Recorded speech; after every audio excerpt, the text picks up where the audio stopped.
Je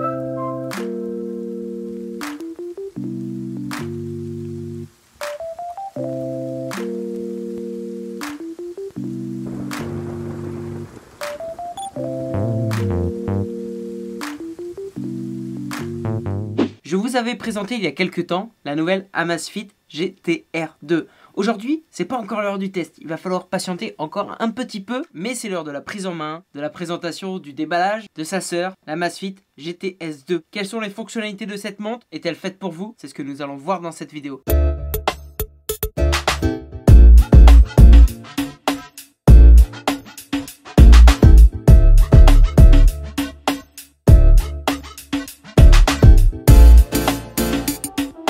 Bienvenue les amis dans Panacotech, je suis Mehdi et une fois encore, nous allons dévoiler, décrypter, déballer la crème du high-tech. Si vous ne connaissez pas la chaîne, je teste et je compare des produits high-tech, notamment des montres connectées. J'organise tous les mois un concours pour gagner un produit tech, donc abonne-toi et mets la cloche de notification. Aujourd'hui, je vous l'ai dit, c'est l'heure de la présentation, de la prise en main de l'Amazfit GTS 2. Un énorme merci au Café du Geek, sans qui je n'aurais jamais eu cette exclusivité. Cette Amazfit GTS 2, elle n'est même pas encore apparue sur le site européen, ni sur le site français, seulement sur le site américain, et je l'ai entre les mains. J'ai hâte de voir ce que ça donne, déjà sur mon poignet, parce que elle se sent un petit peu seule, la GTR 2. Et bien entendu, je vous proposerai dans pas très longtemps un test complet de cette GTS 2. Donc pour rien louper, activez la petite cloche de notification. Allez, c'est parti, voici le sommaire.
Sympa cette petite GTS 2, hein. Le déballage a été assez sympa. Je l'ai au poignet, elle fait une mise à jour. On va voir de plus proche le design ensemble. Après on va parler des caractéristiques techniques. Et après petite prise en main, on va faire le tour des fonctionnalités. Voyons maintenant un petit peu le design de cette montre. On est vraiment sur une montre assez sympa, assez simple, avec un design pas trop imposant comme sa grande sœur. On est vraiment sur une montre plus rectangulaire et passe-partout. On a comme dimension 42,8 mm, 35,6 et en épaisseur 9,7 mm. C'est vraiment pas épais du tout. Elle est vraiment très fine. Elle a l'air d'être vraiment très simple et très facile à porter comme montre. On a un poids plume de 24,7 grammes, que le cadran bien entendu, que le boîtier.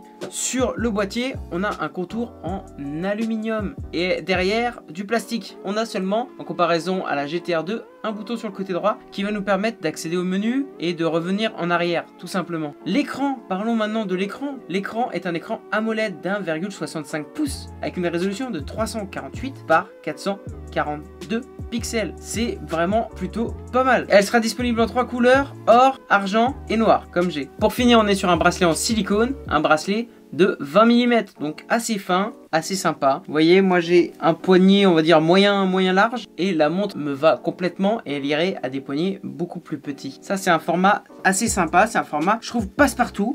légère, le design est beau. Faudra voir si les fonctionnalités et la précision suivent ce beau design. Mais parlons maintenant des caractéristiques techniques.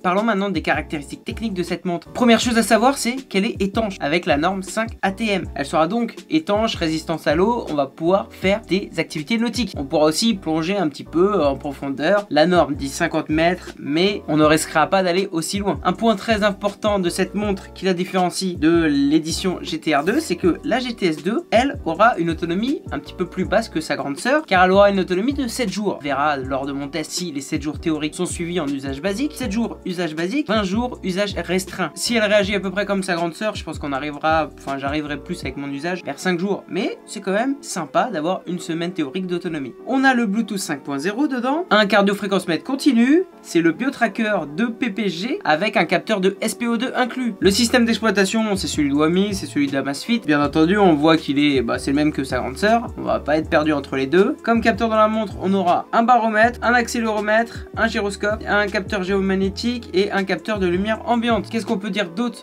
Pas le Wi-Fi, pas la LTE, pas la 4G. On a comme sur sa grande sœur un micro et un haut-parleur qui vont nous permettre de répondre aux appels directement en connexion Bluetooth avec notre téléphone bien sûr. Je suis presque sûr que comme sa grande sœur, on ne pourra pas répondre aux SMS. On aura aussi Alexa qui devrait pas tarder à arriver, normalement avant la fin de l'année en Europe j'espère, mais qui est déjà présente sur les éditions américaines. Alexa qui va nous permettre du coup avec le haut-parleur et le micro d'avoir un assistant vocal directement sur la montre. Voyons maintenant les fonctionnalités qu'il y a dans la montre. Grosso modo, on les a un petit peu évoquées. Les fonctionnalités qu'il y a dans la montre, on va voir le menu juste après. Mais on aura Alexa, on aura la réponse aux appels, le suivi de santé quotidien, suivi de sport, suivi de sommeil, suivi de sieste, possibilité de stocker jusqu'à 3 Go de musique, soit à peu près 500 musiques qu'il sera possible de contrôler aussi directement via la montre, via bien entendu des écouteurs Bluetooth. La possibilité de personnaliser les fonds d'écran et le suivi cardiaque continu et de SPO2. On va voir ce que ça donne sur la montre. Au niveau des menus, là c'est le cadran principal, on va pouvoir, comme je vous le disais, le personnaliser tout bêtement comme ça. Hop, ensuite on va pouvoir du coup appuyer sur le bouton, comme on l'a vu il n'y a qu'un bouton sur le côté, appuyer sur le bouton pour accéder au menu principal où on aura le PAI qui va nous donner une indication, une note de notre forme globale en fonction du sommeil, du sport, etc. Fréquence cardiaque, SPO2, l'exercice pour pouvoir lancer des exercices comme course en plein air, tapis de course, cyclisme, vélo, nage, etc. Ensuite, activité qui va nous permettre d'avoir la synthèse d'activité, mesure du stress, objectif d'activité, musique qui va nous permettre de lancer des musiques et d'écouter des musiques soit sur la montre directement, soit en paramétrant le Bluetooth, météo, alarme, événements et les widgets qui va nous permettre d'ajouter le baromètre, le chronomètre, etc. Ensuite, on va pouvoir aller dans les paramètres. On se retrouve à peu près sur le même OS que sa grande sœur, donc normalement il sera possible de paramétrer aussi un Always On, ce qui est plutôt pas mal. Voilà en gros la première prise en main, le premier aperçu que je peux vous faire. Maintenant, comme d'habitude, je vais la prendre sur le poignet pendant des jours et des jours. Il va falloir attendre, excusez-moi un petit peu encore, mais d'ailleurs ça va vous faire patienter parce que le prochain week-end qui arrive, normalement, il y aura le test de sa grande sœur, test super complet. Là, j'ai fait des siestes pour tester les siestes. Et ça, c'était plutôt pas mal. Donc, va falloir attendre encore quelques semaines. Mais je vais bien entendu vous faire le test complet et la comparer simplement aussi à d'autres montres. Mettez-moi en commentaire à quelle montre vous voulez que je la compare. Moi, vu la forme, déjà, je vais la comparer, pourquoi pas, à ma Garmin Venue SQ. À qu'est-ce qu'il y a dans cette ordre de prix. Je peux la comparer à la Fitbit Versa. Je vais la comparer à la GTR2 aussi. Voilà. Faites-moi la liste. Peut-être à la Huawei Fit, Huawei Watch Fit. Bref, faites-moi la liste sur quoi vous voulez que je compare. Mettez-le moi en commentaire. Maintenant, il suffit juste d'attendre, d'activer la petite cloche de notification. Si cette vidéo prise en main vous a plu, pouce bleu. En attendant, vous vous abonnez, vous vivez à fond, vous vivez high-tech. Merci et à bientôt sur ma chaîne.